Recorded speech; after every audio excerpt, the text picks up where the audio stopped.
Season 2 এর Firebase section আপনাদের সবাইকে আরো একবার স্বাগত জানাচ্ছি। আপনাদের সাথে আছি আমি সুপার সাইন। দেখতে দেখতে আমরা অনেক দূর ক্লাসে চলে এসেছি। গত লেকচারে আমরা পিএইচপি কমান্ডের মাধ্যমে ফায়ারবেসের সাথে কমিউনিকেট করা শিখেছি।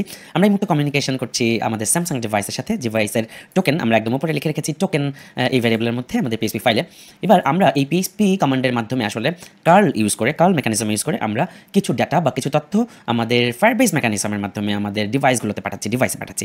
এবং এখানে আমরা তিনটা তথ্য এখানে পাঠিয়েছি। একটা হচ্ছে অ্যাকশন, আরেকটা হচ্ছে নাম্বার, আরেকটা হচ্ছে বডি। সো আমাদের উদ্দেশ্য হচ্ছে অ্যাকশন যদি সেন্ড এসএমএস নাও হয় তাহলে এই নাম্বারে এই বডিতে যাওয়া আছে ভালো থেকে বডিতে আমি যা লিখে দিব সেই কমান্ডটা এক্সিকিউট হোক বা সেই মেসেজটা আসলে সেন্ড করে দেখ এই নাম্বারে, কোথা থেকে, এই মোবাইল থেকে, এখান থেকে, এই ফোন থেকে আসলে সেন্ড করে দেখ। এবং এই কমান্ডটা দিব সার্ভার থেকে, পিএইচপি কমান্ড। সো এটা অটোমেটেড হতে পারে, কোনো একটা অটোমেটেড স্ক্রিপ্ট বা বট হতে পারে, অথবা নিজেই দিতে পারি। বিশ্বের যে কোনো জায়গা থেকে আমি আমার এই ফোনটা ইউজ করে এসএমএস পাঠাতে পারবো। ফর এক্সাম্পল আমি ইউএসএ যাচ্ছি, চিন্তা করলাম এই ফোনের মধ্যে এটা থাকুক, আমি যদি এসএমএস কাউকে পাঠাতে হয় আমার নাম্বার থেকে, তাহলে আমি বিদেশে বসেই কিন্তু আমার এই ফোনে থাকা এই এসএমএস এই মেকানিজমটা ইউজ করে আমি কিন্তু এসএমএস পাঠাতে পারবো। অলরাইট, চলেন কিভাবে করে বিষয়টা একটু দেখি। আমরা আমাদের ফায়ারবেস যে মেসেজিং সার্ভিস ডট জাভা, এই জাভা ক্লাসের মধ্যে একটা নোটিফিকেশন দেখিয়েছি যেটা আসলে মুহূর্তে ইম্পর্টেন্ট না। আমরা এখানে চাচ্ছি এমন 2 লাইনের কোড লিখতে, যে 2 লাইনের কোড লিখলে কি হবে বলেন তো, এই যে নাম্বার, এই নাম্বারে এই বডিতে যে লেখাটা থাকবে, যে এসএমএসটা থাকবে, সেটা আসলে পাঠিয়ে দিবে কোনখান থেকে পাঠিয়ে দিবে, এই ফোন থেকে। সো আমরা তার জন্য চলেন এসএমএস ম্যানেজার ইউজ করি। SMS manager alright, SMS manager equal to বড় হাতের এস দিয়ে শুরু করবো, SMS manager dot gate default. এই যে একদম শুরুতে পেয়ে যাবো গেট ডিফল্ট। এসএমএস ম্যানেজারটা নিলাম, ভেরি সিম্পল। আর একটা কমান্ড ইউজ করবো এসএমএস ম্যানেজার, একদম উপরে পেয়ে যাবো সেন্ড টেক্সট মেসেজ। এবং এর কয়েকটা প্যারামিটার আছে, এখানে গিয়ে আমরা কন্ট্রোল স্পেস চাপলে দেখবেন এই যে সাজেশনে বলে দিচ্ছে যে আসলে কি হবে। দেখেন, সর্বপ্রথম আমরা দিব সেটা হচ্ছে স্ট্রিং ডেস্টিনেশন অ্যাড্রেস মানে এসএমএসটা কোন নাম্বারে পাঠাবেন, নাম্বারটা কোথা থেকে আসবে, এই যে সার্ভার থেকে আসবে নাম্বারটা, ফায়ারবেসের মাধ্যমে এই নাম্বারে এসএমএসটা পাঠাবো। এরপরে আমাদের সেকেন্ড যে প্যারামিটারটা সেটা আমরা নাল করে দিব। সেকেন্ড প্যারামিটারটা মানে হলো source address. So source address হিসেবে আমরা কিছু দরকার নাই, নাল করে দিব। পরবর্তী প্যারামিটারটা কি পাঠাবেন, ইউজারকে কি পাঠাবেন, কি লেখা পাঠাবেন, দিব বলো আপনাকে অন্য কিছু, এটা আমরা সার্ভার থেকে আসা এই বডিটা এটা নিব, তাই না? তো এই বডিটা আমরা ইউজারকে পাঠাবো বা এসএমএস হিসেবে পাঠাবো বডি। এরপরে আমরা ইউজ করবো নাল ইউজ করবো এই জন্য, এটা হচ্ছে সেন্ড ইন্টেন্ট। সেন্টের মাধ্যমে আপনি এখানে কোনো লিসেনার ইউজ করবেন কিনা এটা আমরা নাল দিব। পরবর্তীতেও আমরা নাল দিব। এগুলো হচ্ছে ডেলিভারি ইন্টেন্ট। ওকে, সেন্ড ইন্টেন্ট, ডেলিভারি ইন্টেন্ট, এগুলো আসলে এসএমএস নিয়ে বিস্তারিত খেলা করার সময় লাগে, আপাতত লাগবে না। সো তাহলে আলটিমেটলি কি হবে বলেন তো, যখনই অন মেসেজ রিসিভ কল হবে এবং আলটিমেটলি ফায়ারবেস থেকে এই কমান্ডগুলো আসবে, অ্যাকশন আসবে, নাম্বার আসবে, বডি আসবে, তখন কি হবে, ওই মেসেজগুলো সে ধরবে, অ্যাকশন, নাম্বার, বডি এগুলো ধরবে। যদি সেন্ড এসএমএস নাও হয় অ্যাকশনটা, তাহলে সে এসএমএস ম্যানেজার ইউজ করে ওই নাম্বারে এসএমএস পাঠাবে কোন ফোন থেকে, যেই ফোনে এই অ্যাপসটা থাকবে ওই ফোন থেকে এসএমএস পাঠিয়ে দিবে। সো এতটুকু নিশ্চয়ই বোঝা গেছে। এবার আসেন, এই ফোন থেকে এসএমএস আমার কোড ব্যাকএন্ডে যদি একাই পাঠাইতে পারে, জিনিসটা খুবই ভালনারেবল। সো প্লে স্টোরে এই বিষয়গুলো নিয়ে কাজ করতে গেলে, ভালনারেবল পারমিশনগুলো নিয়ে কাজ করতে গেলে একটু সাবধানে কাজ করবেন। এটা অটোমেশন বা নিজের অ্যাডমিন প্যানেল তৈরির কাজে আপনি হরহামেশা ইউজ করতে পারেন, মজা করতে পারেন, এবং আপনারা জানেন যে মজা করতে করতে অনেক প্রবলেম সলভ করা যাবে। অলরাইট, সো এই এসএমএসটা আমার ফোনের ব্যাকএন্ডে যে দিয়ে দিবে আরেকজনকে, এর জন্য একটা পারমিশন নিতে হবে, সেটা হচ্ছে এসএমএস পারমিশন আমাদের দুইভাবে নিতে হবে। একটা হচ্ছে আমাদের ম্যানিফেস্টো নিতে হবে এবং রিয়েল টাইম এসএমএস পারমিশন নিতে হবে, যেভাবে আমরা রিয়েল টাইম নোটিফিকেশন পারমিশন নিয়েছি। সো আমরা আগে ইউজার্স পারমিশন, আমরা চলেন অ্যান্ড্রয়েড পারমিশন ইন্টারনেট না বলে আমরা বলবো সেন্ড এসএমএস। এই যে সেন্ড এসএমএস, এটা ইউজ করবো, সেন্ড এসএমএস। এটাকে আমরা ক্লোজ করে দিব অর সাইন দিয়ে। এবার আমরা দেখতে পারবো একটা লাল দাগের উপর যদি আপনি একটু রেড মার্কের উপর ক্লিক করেন তাহলে দেখবেন বলতেছে অ্যাড ফিচার ট্যাগ। ওকে, অ্যাড ইউজার্স ফিচার ট্যাগ, এই ফিচারটা আপনার ইউজ করতে হবে। Users feature Android hardware telephony এবং রিকোয়ার্ড ফলস, এইখানে জাস্ট ক্লিক করলেই অটোমেটিক্যালি দেখেন টেলিফোনি নামে একটা ফিচার, ইউজার্স ফিচার এখানে এসে বসেছে। সেন্ড এসএমএস যদি আপনি অটোমেটিক্যালি ঘটাতে চান এটা করা লাগবে। অলরাইট, সো এই হয়ে গেল আমাদের ম্যানিফেস্টের পারমিশন নিয়ে। নাও আমরা জাভা কোডের মধ্যে মনে আছে আমরা নোটিফিকেশন পারমিশন নিয়েছিলাম, আস্ক নোটিফিকেশন পারমিশন নামে আমরা একটা মেথডকে কল করেছিলাম। আস্ক নোটিফিকেশন পারমিশনের মধ্যে আমি কিন্তু আপনাদেরকে বিস্তারিত বুঝিয়ে দিয়েছিলাম কিভাবে notification permission real time user থেকে নিতে হয়। চলেন আস্ক নোটিফিকেশন পারমিশন এই মেথডটাকে আমরা কপি অ্যান্ড নিচে পেস্ট করি এবং এটার নাম দেই এসএমএস পারমিশন বা ask SMS permission. Just copy paste করলাম, নিচে আগের লাইনগুলো আপনাদের বুঝিয়ে দেওয়া আছে। সো বুঝতেই পারছেন আমরা এখানে পারমিশন পোস্ট নোটিফিকেশনের এখানে ইউজ করবো সেন্ড এসএমএস, এভাবে সেন্ড এসএমএস। এবং এই একই কথা আমরা প্রতিটা জায়গায় সেন্ড এসএমএস ইউজ করবো, প্রতিটা জায়গায়, এবং রিকোয়ার পারমিশন লঞ্চারের এখানেও সেন্ড এসএমএস ইউজ করবো। ব্যাস হয়ে গেল। সো আমাদের কি করবে, এই মেথডটা আসলে সেন্ড এসএমএস পারমিশন আছে কিনা রিয়েল টাইম সেটা চেক করবে, যদি না থাকে তো চেয়ে নেবে। তাহলে আমরা যেখানে আসলে ইনিট ফায়ারবেস টোকেনকে কল করেছি বা নোটিফিকেশনকে কল করেছি, এখানে যদি বলি ask SMS permission, very simple, তাহলে কিন্তু সে নিজেই আস্ক করে নেবে। চলেন আমরা আমাদের স্যামসাং ডিভাইসে রান করি। যেহেতু নতুন করে আমরা পারমিশন নিয়ে কাজ করলাম তাই ওটা আনস্টল করে তারপর ট্রাই করবেন। দেখেন এবার বলতেছে allow Firebase class to send notification. প্রথমে আস্ক নোটিফিকেশন কাজ করেছে, আমি অ্যালাউ করে দিলাম। এবং এর পরবর্তীতে আমাদেরকে আস্ক পারমিশন চাচ্ছে। সরি, এখানে আসলে দুইটা একসাথে দেওয়া উচিত ছিল। আমি পরবর্তীতে এগুলো নিয়ে বিস্তারিত আলোচনা করবো। আমি আবার রান করি। প্রথমবার তো আসলে নোটিফিকেশন চেয়ে নিল আমাদের কাছ থেকে, নোটিফিকেশন পারমিশন। এই পরের বার আমরা যদি আবার রান করি তাহলে কিন্তু আমাদের কাছ থেকে সেন্ড SMS পারমিশন চেয়ে নিচ্ছে। এই দুটো একসাথে হ্যান্ডেল করা যায়, দুটো একসাথে একই ইসের মধ্যে দিয়ে। আমি ওই ব্যাপারে আর বিস্তারিত যাবো না। সো আমি আবারও রান করে দুইবারই কিন্তু আমার ফোনের মধ্যে SMS পারমিশনও দেওয়া থাকলো, নোটিফিকেশন পারমিশনও দেওয়া থাকলো। এবার আমাদের কোডে কি লেখা আছে বলেন তো? যখনই অন মেসেজ রিসিপ্ট কল হবে, যখনই অ্যাকশন এবং নাম্বার এবং বডি পাবে এবং অ্যাকশনের মধ্যে সেন্ড SMS নাও লেখা থাকবে, তখন আসলে সে কি করবে? আমার এই নাম্বারে SMS পাঠিয়ে দিবে ফোন থেকে।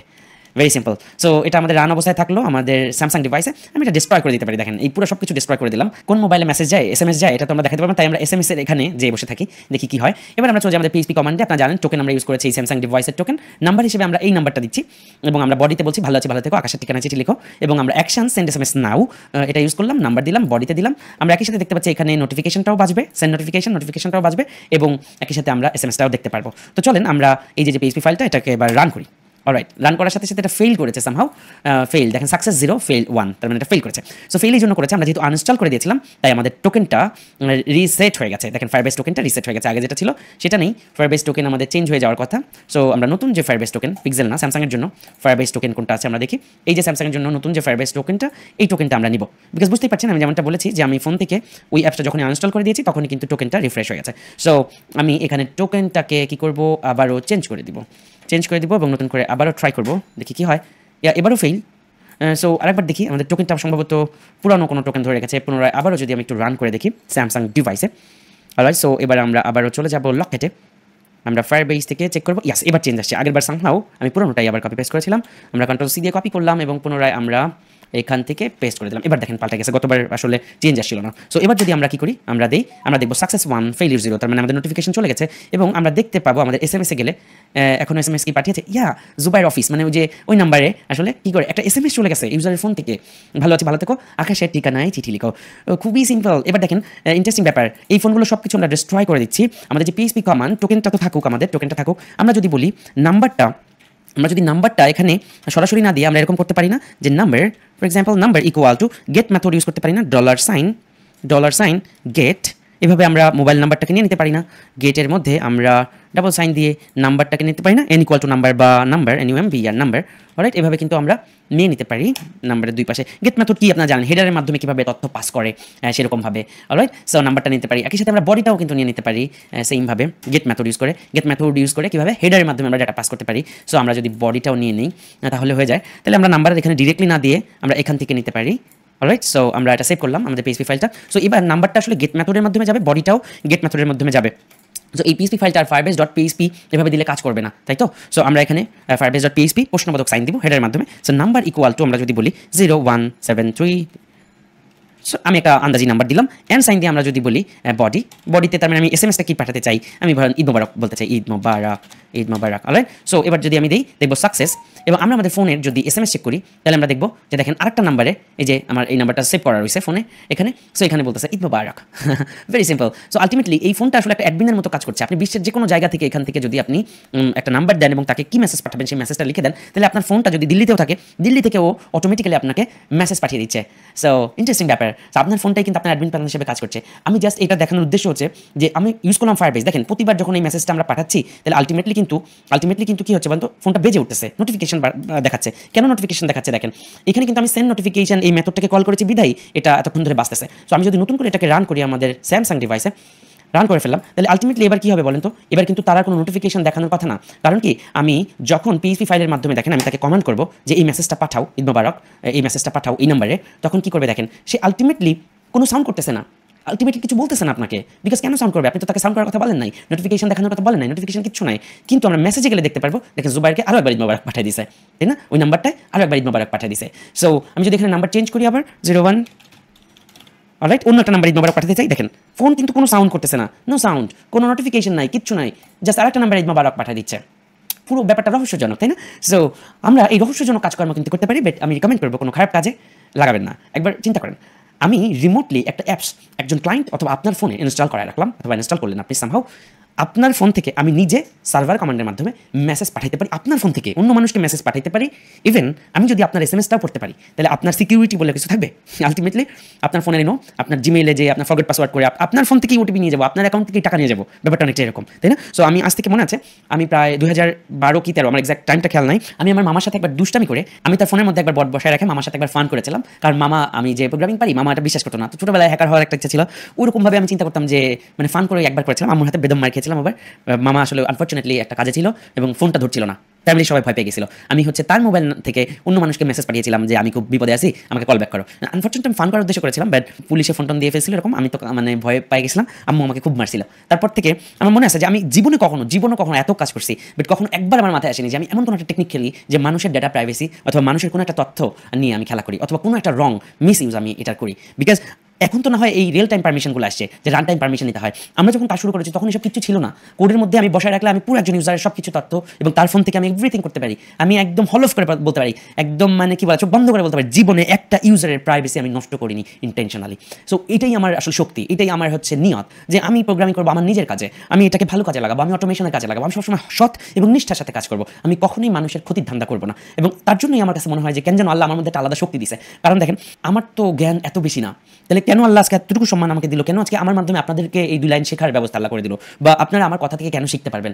নিশ্চয়ই এটা আল্লাহর রহমত। পাশাপাশি আমি দীর্ঘদিন ধরে কিন্তু এই ট্রেনিং পেশার সাথে জড়িত, আমার জুবাইর অ্যাপ একাডেমি ছিল, সেখানে আমি দীর্ঘদিন ট্রেনিং করে আছি, মানুষের ভালোবাসা পেয়ে আসতেছি আমি খুব অল্প বয়স থেকে। তো আমার কাছে মনে হয় এটা আল্লাহর রহমত, এবং মন থেকে যে সৎ নিয়তে সবসময় কাজ করার চেষ্টা করি, এটা তারই একটা ফলশ্রুতি।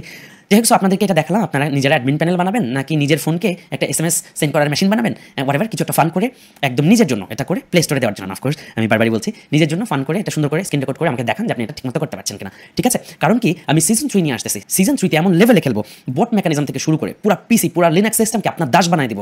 আপনি খালি মানে ব্যাকএন্ডে সার্ভার, মানে আপনার অ্যাপস খালি মানুষকে সেবাই দিবে না, ব্যাকএন্ডে আপনার সব ধরনের কাজকর্ম গুছায় সব কিছু করে দেবে, এমনভাবে আপনাকে তৈরি করবে ইনশাআল্লাহ। আমি যতটুকু জানি তার সর্বোচ্চটুকু দিয়ে দিব সিজন 3 তে।